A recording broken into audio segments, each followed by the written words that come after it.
예수님께서 태어나시기 전 마리아는 천사 가브리엘로부터 네가 잉태하여 아들을 낳으리니 그 이름을 예수라 하라고 하는 기쁜 소식을 들었어요. 누가복음 1장 31절 마리아는 나는 하나님의 종인이 내게 말씀하신 대로 이루어지이다 라며 순종했죠. 누가복음 1장 38절 요셉은 처음에 마리아의 잉태 소식을 듣고 고민했지만 꿈에서 천사가 나타나 마리아의 태중의 아이는 성령으로 된 것이니 두려워하지 말고 아내로 맞아들이라고 하셨고 요셉도 순종했어요. 마태복음 1장 20절에서 21절 두 사람은 하나님의 계획을 신뢰하며 아기의 탄생을 준비했어요.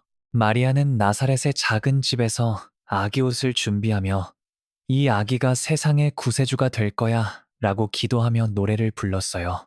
누가복음 1장 46절에서 47절 요셉은 목수, 일을 하며 이 아이를 잘 보호해야지라며 다짐했죠. 그러던 중 로마 황제 아우구스투스가 호적 등록 칙령을 내리자 요셉은 마리아와 함께 베들레헴으로 떠날 준비를 했어요. 누가복음 2장 1절에서 4절 마리아는 임신한 몸으로도 하나님께서 우리를 인도하실 거예요 라며 요셉을 격려했고 요셉은 마리아, 내가 곁에 있을게요 라며 그녀의 손을 잡았어요. 그들은 나귀와 함께 소박한 짐을 꾸려 나사렛을 떠났고 하나님의 약속을 마음에 품으며 여정을 시작했어요. 이 장면은 마리아와 요셉의 믿음과 순종, 그리고 예수님의 탄생을 향한 준비를 보여줍니다. 마리아와 요셉은 갈릴리 나사렛에서 유대 베들레헴으로 가는 긴 여정을 시작했어요. 요셉은 다윗의 가문에 속해 있었기에 베들레헴에서 호적 등록을 해야 했죠. 누가복음 2장 4절. 마리아는 성령으로 잉태하여 예수님을 임신한 상태였고 출산이 임박해 있었어요. 누가복음 2장 5절. 두 사람은 약 150km에 달하는 먼 거리를 걸으며 고된 여정을 감당했어요. 마리아는 나귀를 타고 요셉은 곁에서 그녀를 부축하며 마리아, 조금만 더 힘내요. 하나님께서 우리를 지켜주실 거예요. 라고 위로했어요. 마리아는 미소 지으며 요셉, 하나님께서 우리에게 이 아이를 주셨으니 그분의 인도하심을 믿어요. 라고 대답했죠. 그들은 황량한 들판과 언덕을 지나며 밤에는 별빛 아래서 잠시 쉬었고 마리아는 이 별들이 우리를 인도하는 것 같아요. 라며 하늘을 바라봤어요. 마침내 베들레헴에 도착했지만 마을은 호적 등록으로 사람들로 붐볐고 여관에는 빈 방이 없었어요. 누가복음 2장 7절. 요셉은 문을 두드리며 제 아내가 곧 아이를 낳을 것입니다. 방이 없나요? 라고 간청했지만 모두 고개를 저었죠. 결국 한 여관 주인이 마구간을 내주었고 마리아와 요셉은 그곳에서 하룻밤을 보내게 되었어요. 이 장면은 하나님의 겸손한 계획과 마리아와 요셉의 순종을 보여줍니다. 베들레헴의 마구간에서 마리아가 드디어 아기를 낳을 때가 되었어요. 마구간은 소와 양이 있는 작은 공간으로 집과 건초가 깔려 있었고 나무로 만든 구유가 한쪽에 놓여 있었죠. 마리아는 고통 속에서도 평온한 마음으로 아기를 낳았어요. 그녀는 갓 태어난 아기를 따뜻한 천으로 감싸 구유에 뉘었어요. 누가복음 2장 7절. 요셉은 아기와 마리아 곁에서 이 아이가 하나님의 아들이라니 우리가 이런 기적을 보게 되다니 라며 감격의 눈물을 흘렸어요.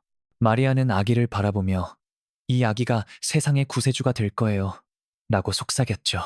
그 순간 하늘에서 밝은 빛이 마구간을 비추었고 따뜻한 평화가 그곳을 감싸 안았어요. 마구간의 동물들도 조용히 숨을 죽이며 그 신성한 순간을 지켜보았죠.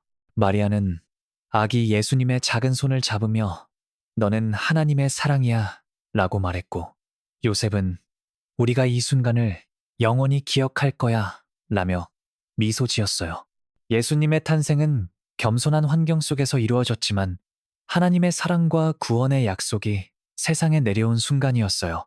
이 장면은 예수님의 겸손한 탄생과 하나님의 구원 계획의 시작을 보여줍니다.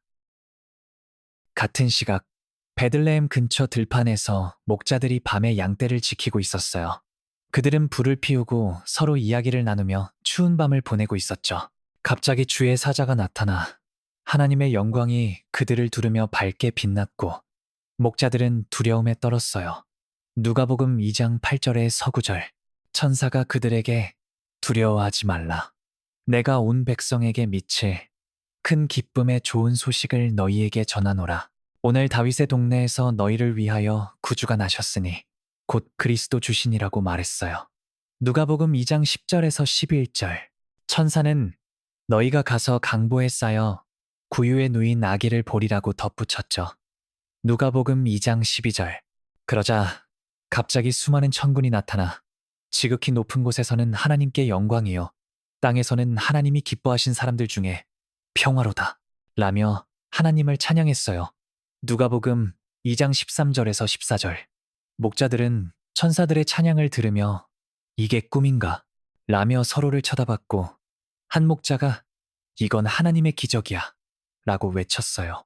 천사들이 떠난 후 목자들은 베들레헴으로 가서 천사가 말한 그 아기를 찾아보자 라고 결심했어요.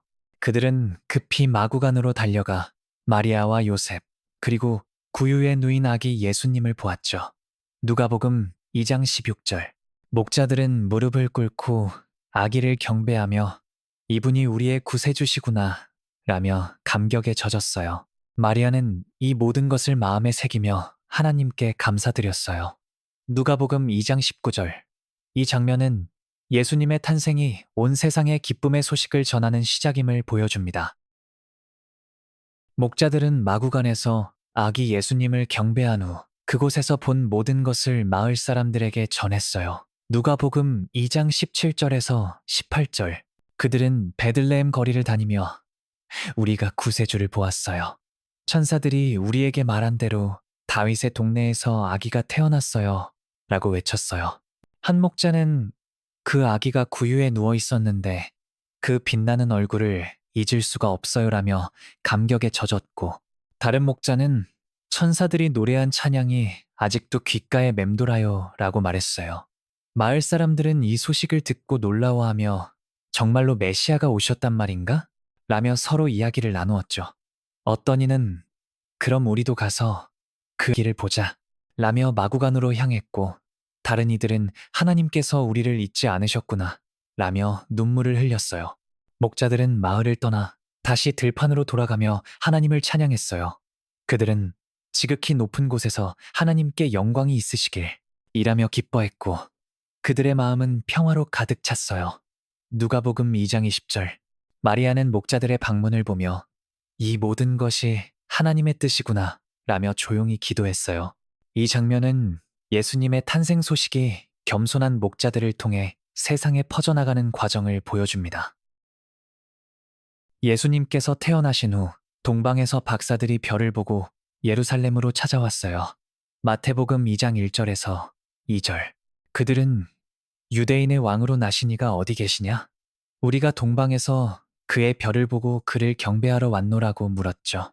헤롯 왕은 이 소식을 듣고 불안해하며 박사들에게 가서 아기를 찾거든 나에게 알려달라고 했지만 그의 마음은 질투로 가득 차 있었어요.